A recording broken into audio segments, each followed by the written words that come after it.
to this event honoring Professor Rama Chellappa. My name is Ed Schlesinger. I'm the Benjamin T. Rome Dean of the Whiting School of Engineering, and it is truly my pleasure to welcome you here today. Rama Chellappa, elected to the National Academy of Engineering as part of the class of 2023. I'm also pleased to have our NAE members who are with us today: Jim Bellingham, Jennifer Alicieff, Joseph Katz, Charles Meneveau, and Russ Taylor. I'd also like to welcome Rama's wife, Vishnu Priya Chellappa, and the other members of the Chellappa family for joining us. So welcome everyone. In celebrating the achievements of our faculty, their research breakthroughs, their publications and promotions, and the honors and awards they receive, this really has an impact that extends beyond the individuals whose accomplishments we're recognizing, because it really inspires all of us to strive for excellence and instills in us a sense of pride, which motivates and strengthens our community. And of course, this is true this afternoon as we honor the highest professional distinction that can be accorded to an engineer. We're here to acknowledge and celebrate Rama's pioneering work in computer vision, artificial intelligence, and machine learning, who's also an exemplary mentor, teacher, and colleague. And so please join me in congratulating Rama.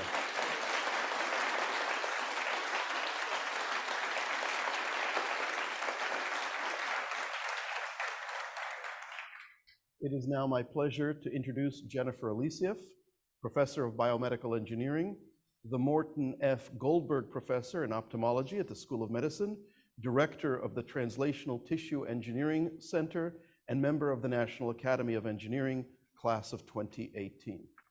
Jennifer.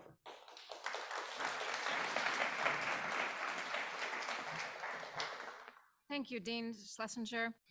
I'm Jennifer Alicieff, and on behalf of the National Academy of Engineering, I am delighted to welcome you, Rama, and congratulate you on this wonderful honor.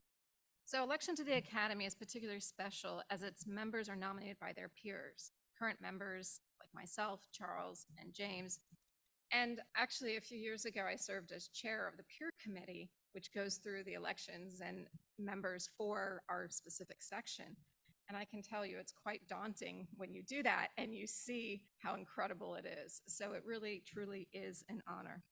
Rama, along with 105 new members, join a group of engineers who are dedicated to providing engineering leadership in service to the nation. And while it is such a prestigious honor, it is still primarily a service organization.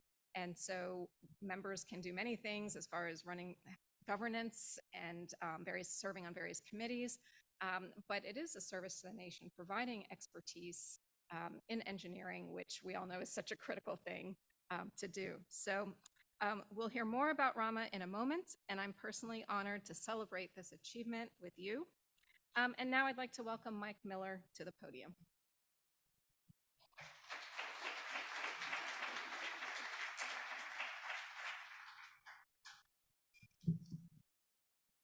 Thank you, Jennifer. Now, the last time I was at this podium, I was actually introducing Jennifer from the National Academy. And so it's so wonderful to now be here for you, Rama. We've been friends, I think we realized, for more than 30 years. It's a beautiful thing. I'm really happy for you.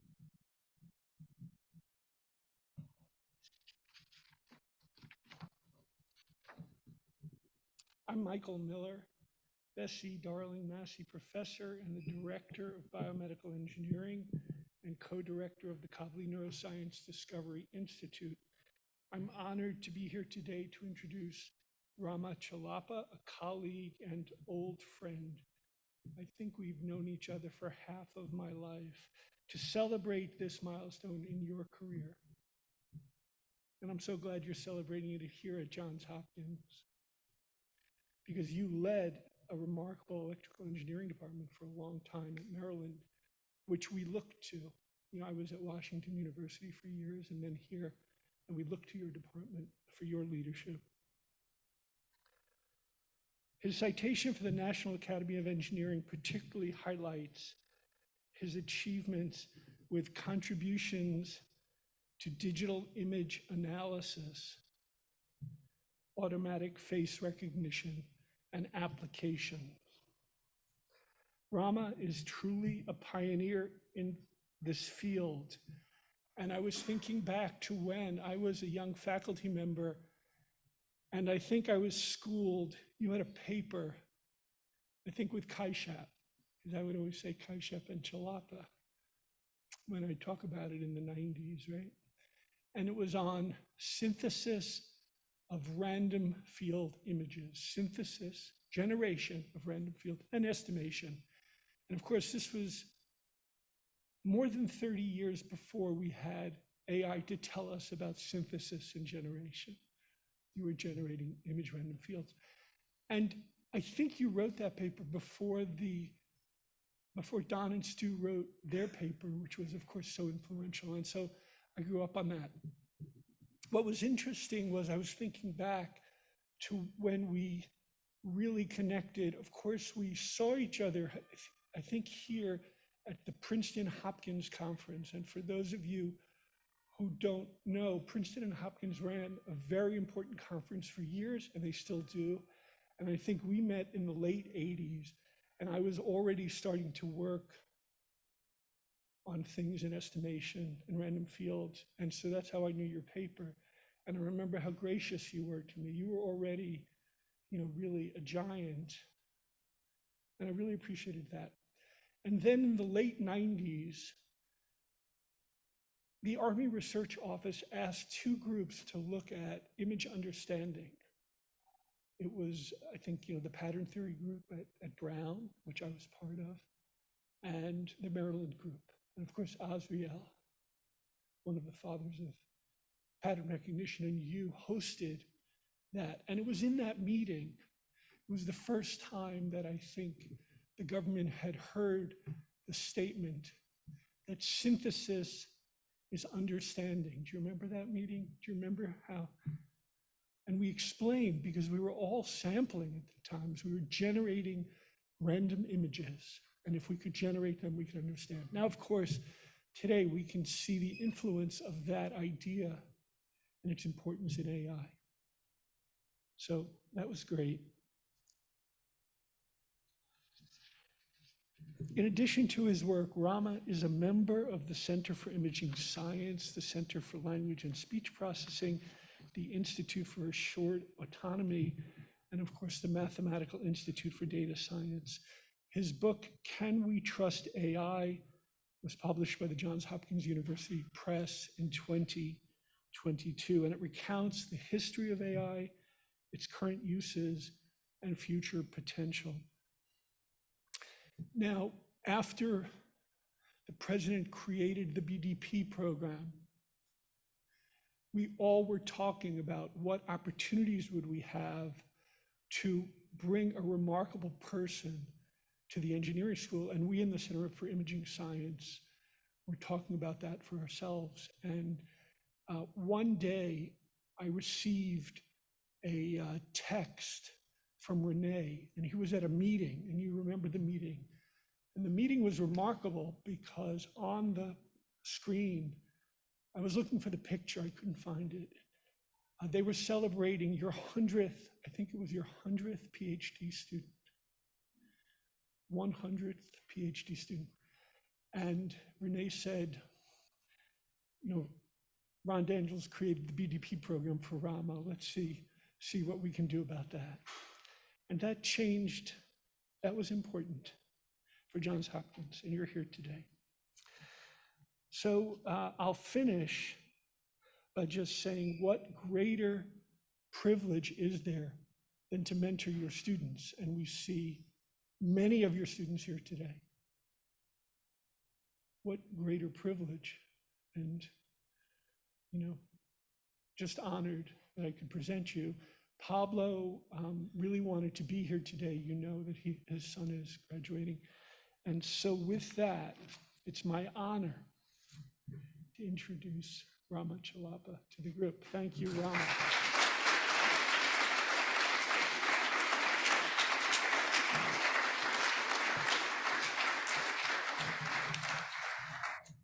Good evening. Although I've been teaching for 42 years, giving talks in this kind of situation is always a little scary, stressful. So I have prepared a couple of things, and I know I'm standing between you all and the food, so I'll make my remarks very brief. My talks are usually between 50 and 70 minutes, so hang in there. I want to first thank Dean Schlesinger for inviting us all to this event. I've known Ed since the time he was a chair at CMU, chair of Electrical and Computer Engineering Department, a very distinguished department. So on and off, Ed would send me an email. We're trying to promote so-and-so. We are trying to appoint this person. We're trying to provide tenure to this person. Would you be kind enough to write a letter? I always accepted, because ECU departments, we got to kind of take care of each other. I wrote many long letters. So, and so even before coming to Hopkins, Ed was able to get work out of me. The only difference is he didn't have to pay for it at that time. Now he has to pay, right? Last year, we celebrated the induction into the NAE for Professors Jim Bellingham and Professor Yanis Kavrakidis and Russ Taylor, my dear friends. It's good to note that I think Yanis became a member of NAE within a few years of coming to Hopkins. Jim actually became an NAE member as he was transitioning to Hopkins. So it looks like our dean has a kind of a scouting ability to hire potential future NAE members. I kind of got lucky also, because the dean knows how to do it. So Ed, if you get tired of reading our emails, complaining to you about this and that, I think you have another career, being a scout for NBA or NFL. I'm sure you'll be able to figure out the future Hall of Famers. And I hear the pay is much better. And you may even get good seats in Super Bowl and NBA finals. So just in case, we all always should think of, if not this, what else can we do, right? So that's important. I also want to thank Jennifer for the nice introduction about NAE. You have 3 memberships in the most prestigious institutions, NAE, NAS, and NAM, and we all look forward to learning from you, and you are our role model. Of course, there are very few people with that kind of recognition. So if you are in a room with them, after a while, you may get a little bored maybe, and so on. Just come outside that room, there are a whole bunch of us waiting. A lot more people to talk to you and so on. So just keep that in mind, because that's such a small group of people, such an enlightened group of people though. And I also want to thank my good friend, Mike Miller. As you know, Mike and I, we met in CISS. I think it's probably at Princeton. I don't know Princeton or Hopkins. Yeah, Princeton. And Mike, got his PhD from a very theoretical Professor Don Snyder, and then also trained under Professor Ulf Grenander, who we all worship. Famously called Ulfie, brilliant mathematician, and set up. In fact, when I helped with editing the manuscript prepared by Jack Sklansky on pattern recognition for Springer, they gave me free books for $1,000. They said, Rama, I said, I can't take check, I can take books.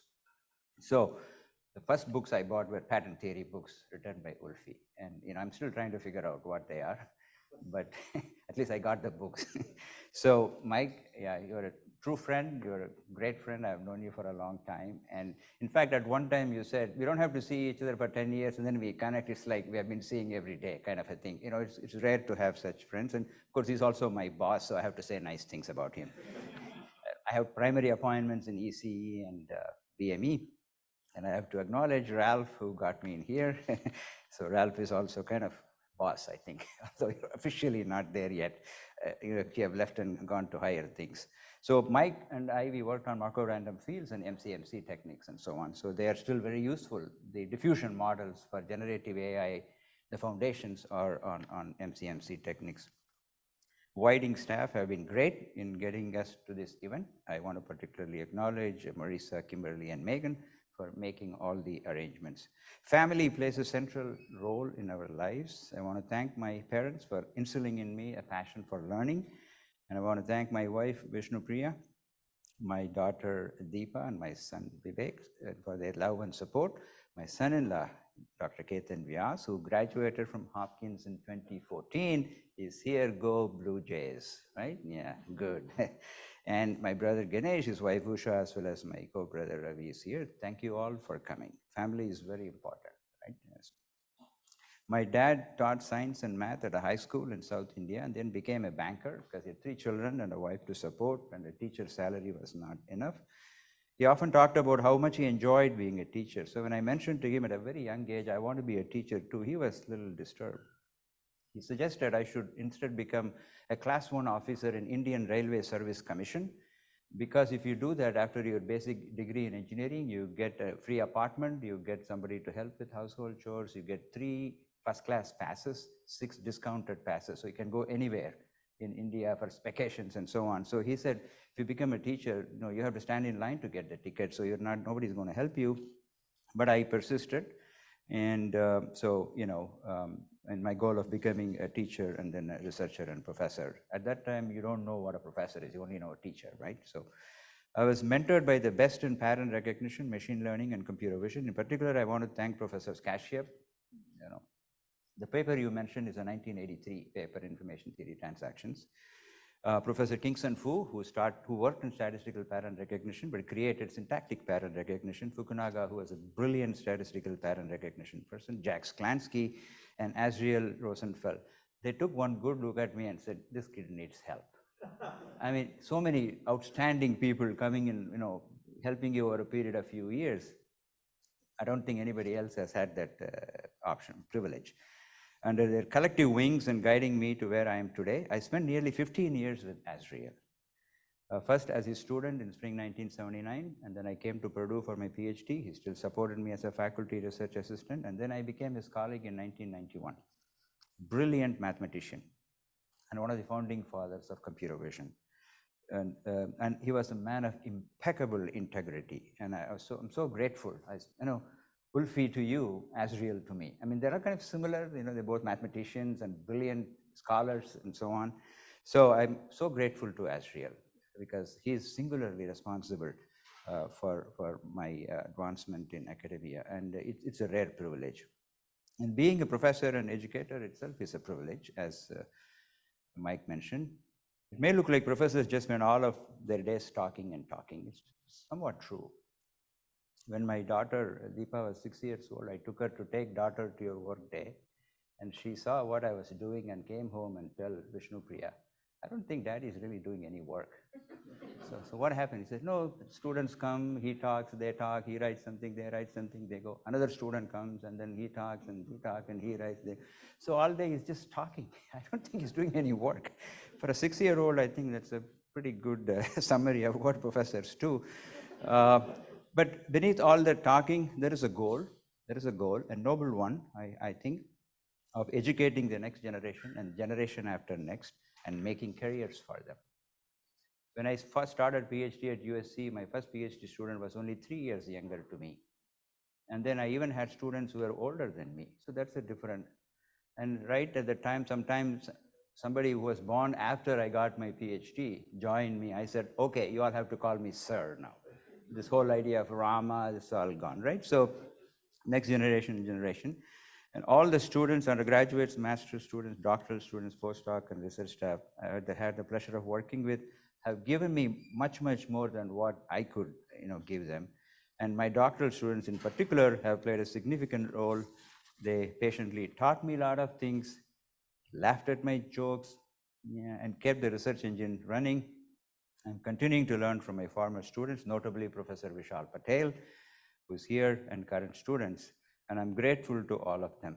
At Hopkins, I not only have my own students, I also have grant students. And I'm going to say this to my students, they may not be happy. Guys, I like my grant students more. It's like the grandkids, remember grandkids like their grandkids more than their own sons and daughter, right? A similar relationship. So anytime I see my grandkids, I'm smiling. And of course, I'm always smiling, but grandkids are special. I told them it's like double chocolate chip cookie, So I moved to Hopkins in August 2020 to explore the role of ML and AI in engineering and medicine. My appointments in EC and primary are helping me to explore both engineering and medicine. And the BME appointment has enabled me to have very meaningful collaborations with Hopkins physicians and researchers all around. It's a fantastic, I mean, Hopkins is interdisciplinary. That's what it is. It just, you wish you had, 4 more hands and maybe 3 more brains and 6 more eyes to kind of do that. There's so much going on here, right? The BDP office has been very supportive of my work, and I'd like to thank Denny and Julie and Jasmine. Thank you guys, you are great. And we do a lot of things, cool things together. Mike mentioned about the book. It was such a fantastic experience writing that. I think Jim is doing one, so that's going to be fun. And we did a high school unit, and we worked with National Science Teachers Association to introduce AI to grade 9 using autonomous vehicle as a test bed, so that's all great. So given my affiliations with various centers and institutes here, and appointments in BME and ECME, I'm interacting with a lot of colleagues. You're all wonderful. I know we sometimes complain this and that, but the atmosphere here is just amazingly good. I appreciate all of your company, and I also want to mention the many outstanding staff members, since I'm kind of involved in many centers and so on, that are helping me every day.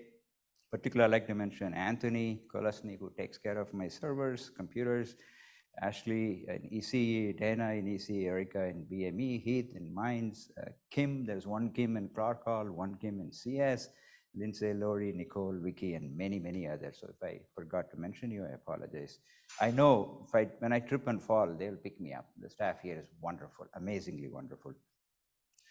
As a son of someone who taught science and math at high school but had to leave the field, it's my privilege to be able to teach and do research. I want to thank you all for being here and enjoy the rest of the evening. Thank you very much.